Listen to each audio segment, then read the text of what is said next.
Զրուցում են քաղաքագետ Երվան Բոզոյանի հետ։ Այսօր ազգային ժողովի նախագահ Ալեն Սիմոնյանը ասում էր, որ եթե խաղաղության համաձայնագրում գրված լինի Հայաստանը պետք է կապիտուլացվի, ուրեմն նաև գրված կլինի, որ Ադրբեջանն էլ պետք է կապիտուլացվի։ Կխնդրեմ մեկնաբանեք նմանատիպ միտքը նախ ազգային ժողովի նախագահի կողմից ինչ է ենթադրում իրենից, ինչ է նշանակում, եւ ըստ էության մենք մինչեւ հիմա տեսել ենք, որ Հայաստանն է գնում կապիտուլյացիայի։ Երբևէ կարող ենք պատկերացնել, որ այսօրվա պայմաններում Ադրբեջանը կարող է գնալ կապիտուլյացիայի։ Անհետ ձևակերպումները դժվար է մեկնաբանել։ Դրա համար ես անկեղծած միշտ աշխատում եմ այդ անհետ մեկնաբանությունից հեռու մնալ, որովհետև հատկապես նման տիպի մտքերը, ձևակերպումները, որոնք չգիտեմ հասկանալի թե ինչ դա որպես տրամաբանության բացատրություն կա, դրա համար ես անկեղծած մի քիչ ինչ մեկնաբանելու բան չկա այդպես։ Պարոն Բոզոյան, այնուամենայնիվ այսօր մեր հասարակության մի զգալի հատված լսում է իշխանության ներկայացուցիչներին եւ փորձում է հետեւություններ անել։ Տեսեք, ես մի ձևակերպում տամ, որ դրա համար ավելի հեշտ է։ Կա վեճ Հայաստանի եւ Ադրբեջանի միջեւ, չէ՞։ Այո։ Վեճը ընդհանուր առմամբ աշխարհում տարբեր երկրներ վեճ ունեն։ Այդ վեճը լուծվելու ժամանակ, որպեսզի լուծվի, հա, պետք է նաև որոշակի երաշխավոր, այսինքն եթե նույնիսկ եթե կնքվում է որոշակի պայմանագիր, չէ, այդ պայմանագիրը կարող է որևէ կողմը խախտել, չէ, ով պետք է երաշխավորի, որ այդ պայմանագիրը չխախտվի։ Եթե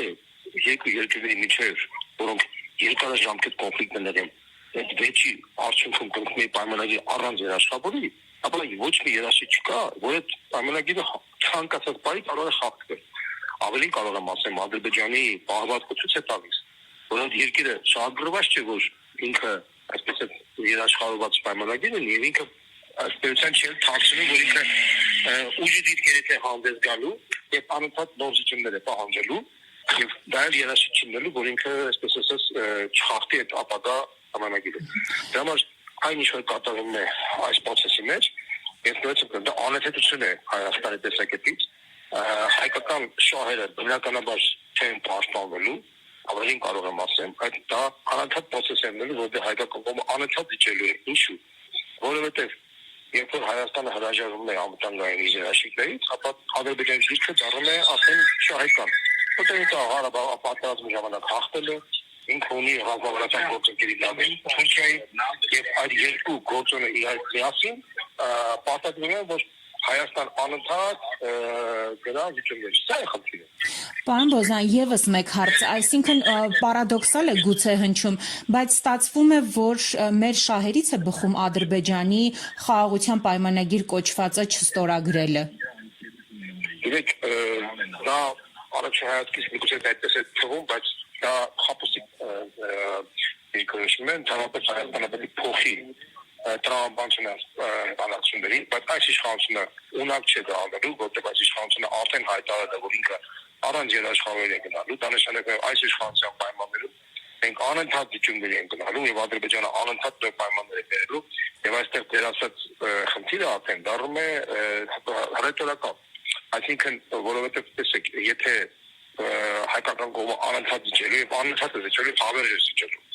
ինչու պետք է Ադրբեջանը համաձայնի որոշակի մի հարաբերությունից հետո արդեն համաձայնի, որ տեսնում է, որ հայկական կողմը թույլ կողմ է։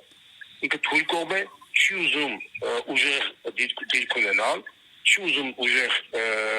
դաշնակից ունենալ, ինքը ուզում է միայնակ մնալ, միայնակ մնալու պայմաններում Ադրբեջանը փաստացի ինքը ել ավելի կարող է ճնշել, այնքան ճնշի, մինչև որ այսպես ասած տեսնի, որ արդեն հնարավոր չի ճնշել։ Իսկ դա կլինի այն ժամանակ, երբ որ իշխանությունը փոխվի, երբ որ այս իշխանությունը փոխվելուց հետո մենք ունենանք այդպիսի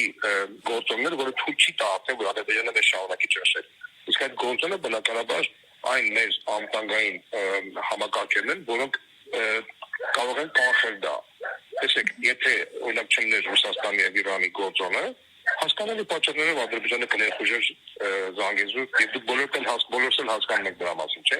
Այսինքն միակ բանը, որ իրենք կանգնեցնում է դա Ռուսաստանի եւ Իրանի շահագրգռվածությունն է, որ այդպեսի բան չլինի իրենց երկրների շահերի տեսակետից, չէ՞։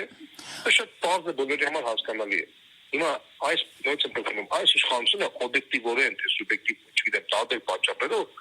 ինքը չի կարողանա արդեն այլևս այսպես վերադառնալ այն դիրություն, որտեղ ինքը կարողանա այսպես ասած ուժեղ դիրքերից խոսել։ Ինքը պարտվել է պատերազմի ժամանակ, ինքը փչացրել է հարաբերությունները մեր ռազմավարական գործընկերների հետ, իր հանդեպ անվստահություն կա արդեն, անվստահությունն չէ, ինքը նոր դաշնակից է, օբյեկտիվ պատճառներով չի կարողացել ձեռք բերել։ Թուրքիան մտել է արդեն իր գեոպոլիտիկ շահերով տարածաշրջան, հասկանալի պատճառներով այս իշխանությունը այնքան թույլ խաղացել ունի, որ այլևս չի կարողանա որևէ ձևի Հայաստանի հայ ժողովրդի շահերը պաշտպանել։ Բոլորի համար պարզ է։ Պարոն Բոզյան, ըստ էության այս պահին մենք տարածաշրջանում լրիվ միայնակի դիրքերից ենք հանդես գալիս, եթե կարելի է այդպես ասել։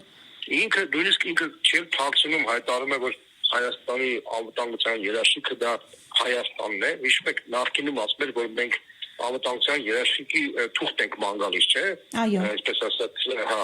բարձրացած ինքը չգտել է թուղթը, հիմա քանի որ չի գտել, ինքը չի կարող ասել ինչ-որ բան ձևակերպի, հայտարարում է, որ այդ թուղթը մենք մեծ ձեռքում ենք։ Շատ է պիտի որ մեծ ձեռքում է թուղթ չկա։ Եվ եթե